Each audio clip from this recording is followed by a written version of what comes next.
வணக்கம். செல்வகுமாரின் விளக்க ஆய்வறிக்கை. உங்கள் ஏரி குளங்களையும் நிரம்பும்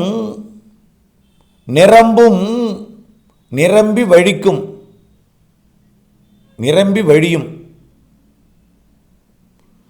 குழப்பம் போக்கும் ஆய்வறிக்கை. அதிகாரப்பூர்வ வானிலை அறிக்கைக்கு இந்திய வானிலை ஆராய்ச்சித்துறை அறிக்கையை பார்க்கவும். 2024 டிசம்பர்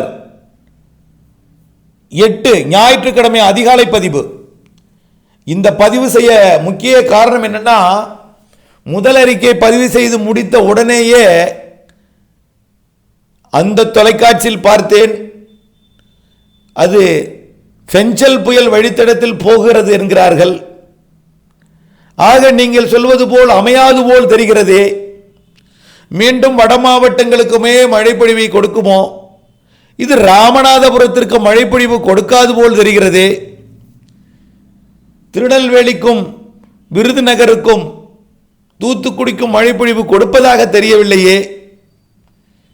பொள்ளாச்சி, உடுமலைப்பேட்டை, திண்டுக்கலுக்கு மழைப்பொழிவு கொடுக்கும் என்று எங்களுக்கு நம்பிக்கை இல்லையே. இப்படி அதாவது தொலைக்காட்சிகளிலே வழித்தடங்களை மாற்றி அறிவிக்கிறார்களே.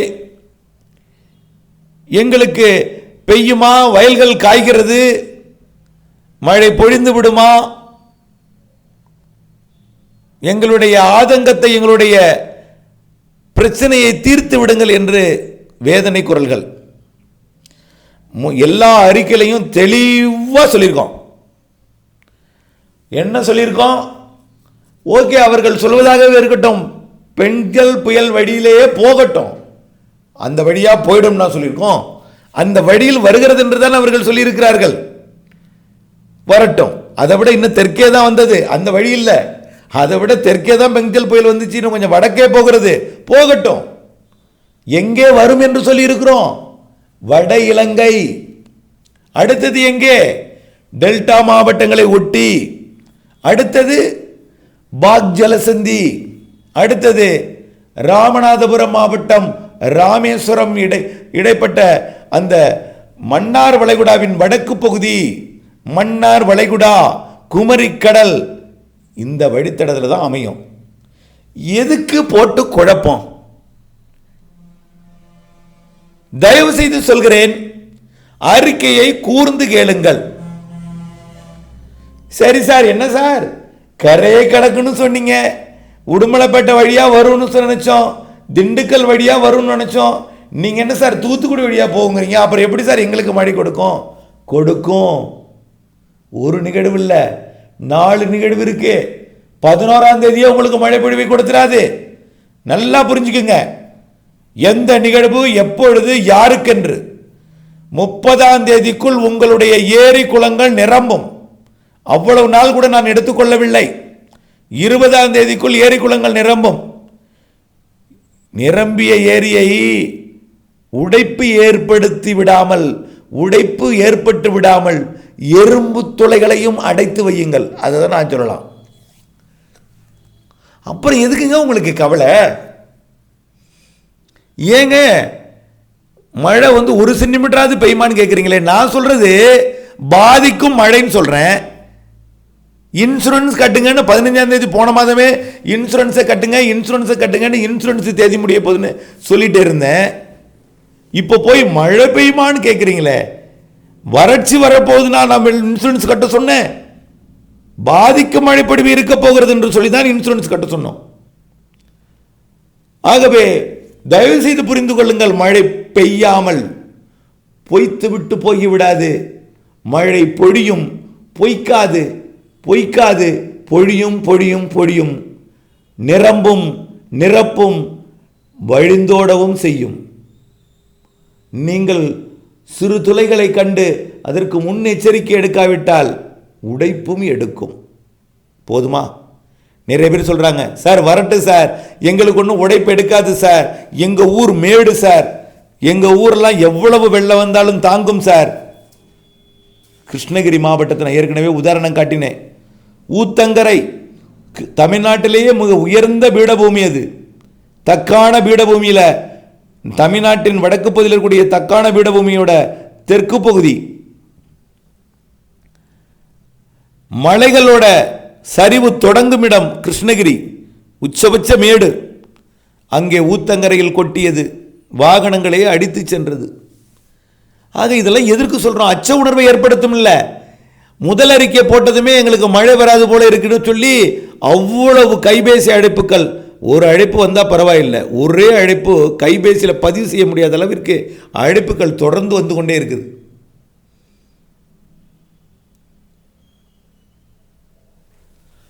நல்லா புரிஞ்சுங்க. உங்களுக்கு எப்போ மழைன்னு? உடுமலைப்பேட்டை, திருப்பூர், கோயம்புத்தூர், கரூர், திண்டுக்கல், ஈரோடு, திண்டுக்கல் குறிப்பாக புதுக்கோட்டை, சிவகங்கை, ராமநாதபுரம், தூத்துக்குடி, திருநெல்வேலி, தென்காசி, கன்னியாகுமரி மற்றும் விருதுநகர், இன்னும் வேற எங்கெங்கெல்லாம் மழை பெய்யலோ எல்லா மாவட்டத்தையும் கவனிச்சிங்க எந்தெந்த எப்போன்னு. நான் சொல்வது மழை பெய்யுதுன்னு சொல்லிட்டு இருக்கேன், முன்னெச்சரிக்கை எடுங்கன்னு சொல்லிக்கிட்டு இருக்கேன். நீங்க பெய்யுமான்னு கேட்டுட்டு இருக்கீங்க. சம்பந்தமே இல்லாத வேறு கேள்விகளாக இருக்கிறது.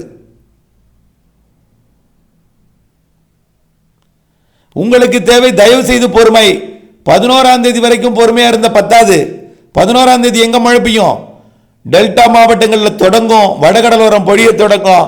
11ஆம் தேதி வடகடலோரம், டெல்டா.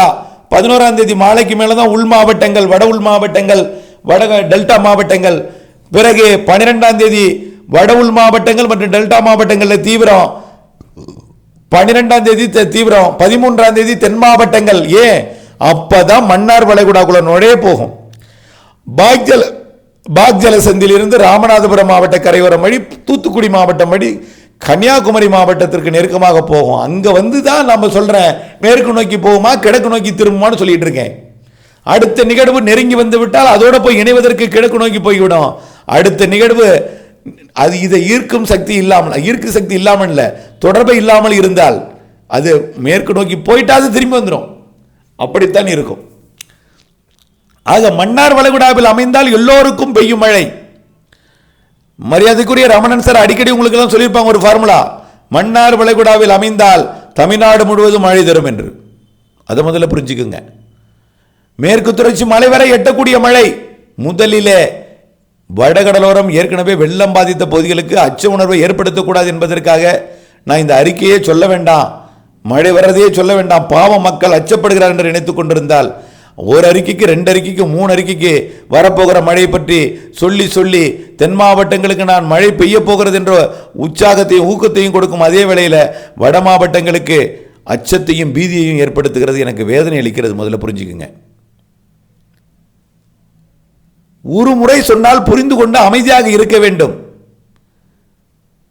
மழை பெய்ய போகிறது என்றால் அந்த செய்தியை இந்த செய்தியையும் பார்த்துட்டு குழம்பிக் கொள்வது, உங்களை கெடுத்துக் கொள்வது மட்டுமல்லாமல் குடும்பத்தை குழந்தைகளை கெடுப்பது, உலகத்தை கெடுப்பது, எண்ணெயும் கெடுப்பது, கைபேசியில் அழைப்பது. ஆகவே கண்டிப்பாக 13ஆம் தேதி எல்லா மாவட்டங்களுக்கும் பெஞ்சிடும். 12ஆம் தேதி மத்திய மாவட்டம், உள் மாவட்டம், 13ஆம் தேதி, 14ஆம் தேதி வரை. 14ஆம் தேதி கன்னியாகுமரி, திருநெல்வேலி, தென்காசி. 14ஆம் தேதி தான் கன்னியாகுமரி மாவட்டத்து வரைக்கும் வரும். அப்போ முதல் சுற்றிலே உங்களுக்கு ஏரி குளங்களை நிரப்பாமல் பல மாவட்டங்கள் இருக்கும். அதே நேரத்தில் கடலோர மாவட்டங்கள் பல இடங்களில் சிறிய ஏரி குளம்லாம் நிரம்பிடும் முதல் சுற்றிலேயே. 11லிருந்து 14ஆம் தேதிக்குள்ள. அடுத்தது 15ஆம் தேதி இடைவெளி விட்டுருக்கும். அப்போ கடலில் வந்துட்டு இருக்கும், பேசுபொருளாக இருக்கும். மழை தான் இடைவெளி, நிகழ்வுக்கு இடைவெளி இல்லை. ஒரு நிகழ்வு கடந்து போய் கொண்டிருக்கும், இன்னொரு நிகழ்வு தொடுவதற்கு, கரையை தொடுவதற்கு ஒரு நாள் இடைவெளி, அவ்வளவுதான். இரண்டும் கரையை தொடுவதற்கு கொஞ்சம் தாமதம். 15ஆம் தேதி இடைவெளி கொடுத்து 16ஆம் தேதி தொற்றோம். அது 75% மாவட்டங்கள் ஏரி குளங்களை நிரப்பும். அதுக்கு தான் சொன்னேன் சார், இது 25% எங்க மாவட்டமா கேட்டுப்பீங்கன்னு. நான் நிரப்புன்னு சொன்னது 75%.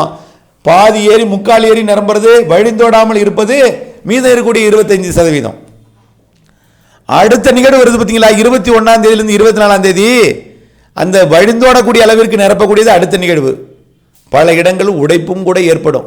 சார் எதுக்கு சார் சொல்றீங்கன்னா, ஏன் சார் பீதியை கிளப்புறீங்க? ஒருத்தர் சார் உண்மை, எனக்கு மழை இல்லைன்னு கால் பண்றவங்க, சந்தேக பார்வையில் பார்க்குறவங்க 80% பேர் இருக்காங்க. 4-5 மாவட்டத்தில் வெள்ளம் பாதித்திருந்து அவர்கள் பீதியில் இருக்காங்க, அச்சத்தில் இருக்காங்க. ஆனால் ஒன்றே ஒன்று புரிஞ்சுக்கங்க, அடுத்த மழை கடந்த மழை பெய்தது போல உங்களுக்கு பெய்யாது. அடுத்தடுத்த மழைப்பொழிவின் சுற்றுக்கள் 4மே டெல்டா, தென் மாவட்டங்கள், உள் மாவட்டங்கள், பெய்யாத மாவட்டங்களுக்கும். ஆனால் முதல் வரக்கூடிய நிகழ்வு, 2வது வரக்கூடிய நிகழ்வு கொஞ்சம் பெய்யும். ஆனால் கொஞ்சம் முன்னெச்சரிக்கை அங்கேயும் தேவைதான். ஆனால் அச்சம் பீதி இல்லாமல் முன்னெச்சரிக்கை உள்ளதை வருவதை சொல்கிறேன். அச்சம் பீதி ஏற்படுவதற்காக சொல்லவில்லை, முன்னெச்சரிக்கை எடுப்பதற்காக சொல்கிறேன். அதாவது வடிகால் வசதிகளை சரி செய்து கொள்ளுதல் மற்றும் ஏரி குளங்களின் கரைகளை பலப்படுத்துதல், ஏரி குளங்கள் கரைகளில் இல்லாமல் இருத்தல், முன்னெச்சரிக்கையுடன் இருத்தல், இவற்றிற்கு தான் நாம் சொல்கிறது எல்லாமே.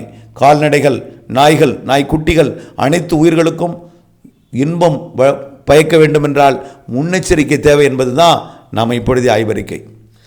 ஆகவே பொய்த்து விடுமோ என்ற சந்தேக பார்வையை தூக்கி எறிந்துவிட்டு பொழிய போகிற மழைக்கு முன்னெச்சரிக்கை எடுக்க வேண்டிய நிலையில் இருக்க வேண்டும் என்று சொல்லிக் கொண்டிருக்கும் பொழுது பொய்த்து விடுமா என்று புலம்பாதியர் தயவு செய்து இருகரம் கூப்பி இந்த அறிக்கையை நிறைவு செய்கிறேன். நன்றி.